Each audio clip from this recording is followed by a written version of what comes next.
Commander, are you coming to check up on me? You look much better. How are you feeling? Dr. Chakwas assures me I am going to be fine. I was impressed with her knowledge of Asari physiology. You're in good hands.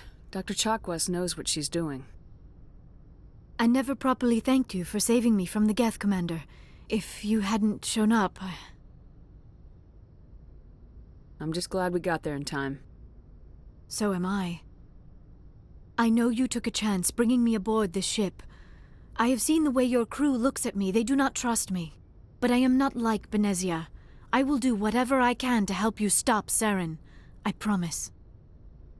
Don't worry, Liara. I trust you. I know you won't let me down. It means a lot to hear you say that, Commander. Thank you. Tell me about yourself, Liara. Me? I am afraid I am not very interesting, Commander. I spend most of my time on remote digs, unearthing mundane items buried in long-forgotten Prothean ruins. Sounds dangerous. And lonely. Sometimes I would run afoul of indigenous life forms or stumble across a small band of mercenaries or privateers, but I was always careful. Until the Geth followed me to Artemis Tau, I never found myself in any situation my biotics could not handle. As for the solitude, well, that is one aspect that most appealed to me. Sometimes I just need to get away from other people.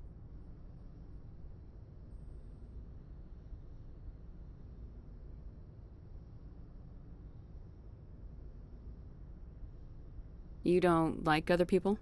I suppose it comes from being a matriarch's daughter. People expected me to follow in Benezia's footsteps. They wanted me to become a leader of our people. Matriarchs guide their followers into the future. They seek the truth of what is yet to come. Maybe that's why I became so interested in the secrets of the past. It sounds so foolish when I say it out loud. It sounds like I became an archaeologist simply to spite Benezia.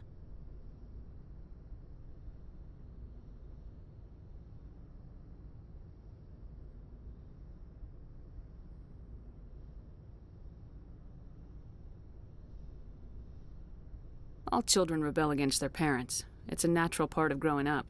Aha, you share the wisdom of the matriarch, Shepard. That is exactly what Benezia said when I told her of my decision. But there was more to it than that. I felt drawn to the past. The Protheans were these wondrous, mysterious figures. I wanted to know everything about them. That is why I find you so fascinating. You were marked by the beacon on Eden Prime. You were touched by working Prothean technology. Sounds like you want to dissect me in a lab somewhere. What? No! I did not mean to insinuate. I never meant to offend you, Shepard. I only meant that you would be an interesting specimen for an in-depth study. No, that's even worse. Calm down, Liara. I was only joking. Joking? Oh, by the goddess! How could I be so dense? You must think I am a complete and utter fool. Now you know why I prefer to spend my time in the field with data disks and computers. I always seem to say something embarrassing around other people. Please, just pretend this conversation never happened.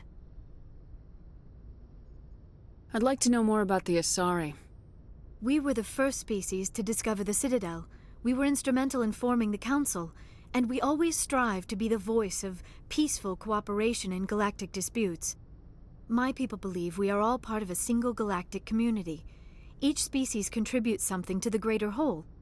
Although we seek to understand other species, it seems few of them seek to understand us. The galaxy is filled with rumors and misinformation about my people. Like what? Most of the inaccuracies are centered around our mating rituals. My species is monogendered. Male and female have no real meaning for us. We still require a partner to reproduce. This second parent, however, may be of any species and any gender. I don't understand. Your species can mate with anyone? Mating is not quite the proper term, not as you understand it. Physical contact may or may not be involved, but it is not an essential element of the union. The true connection is mental. Our physiology allows us to meld with other beings. We can touch the very depths of their minds. We explore the genetic memory of their species. We share the most basic elements of their individual and racial identities. We then pass these traits on to our daughters.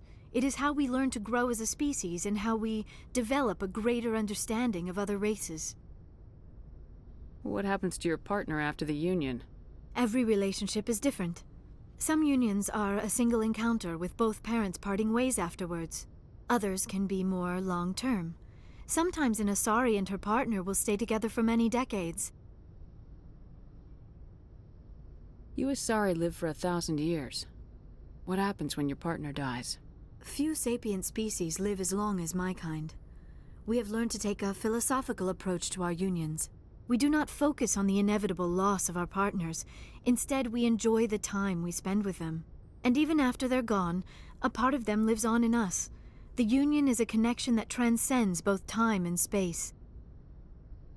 Do you know who Matriarch Benezia chose as her partner? She rarely spoke of her partner, though I know my father, if you want to use that term, was another Asari.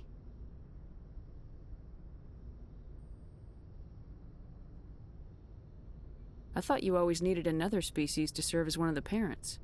Think about it, Shepard. If we were not able to mate with our own species, we would have died out long before we ever mastered spaceflight and left our homeworld. Union with our own kind is no longer common, not for the purposes of reproduction.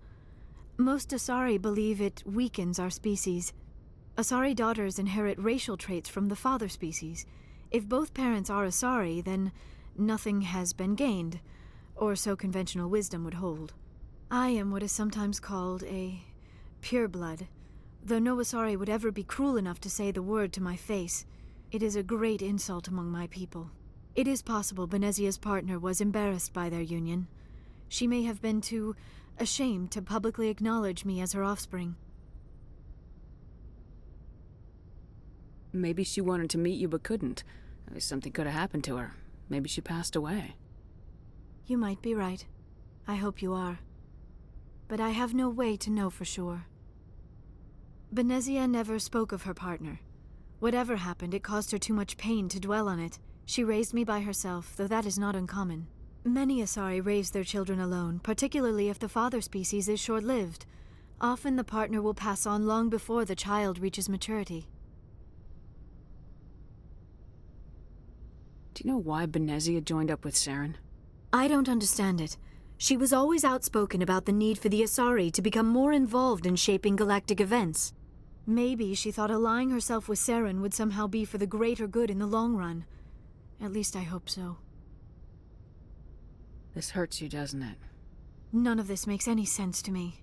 I have not spoken to Benezia in many years, but I know her, and this was not like her. Something changed. I should go. Goodbye, Shepard. I get the feeling you want to ask me something, Commander. I just wanted to talk. Of course, Shepard. What did you want to talk about? I should go. Goodbye, Shepard.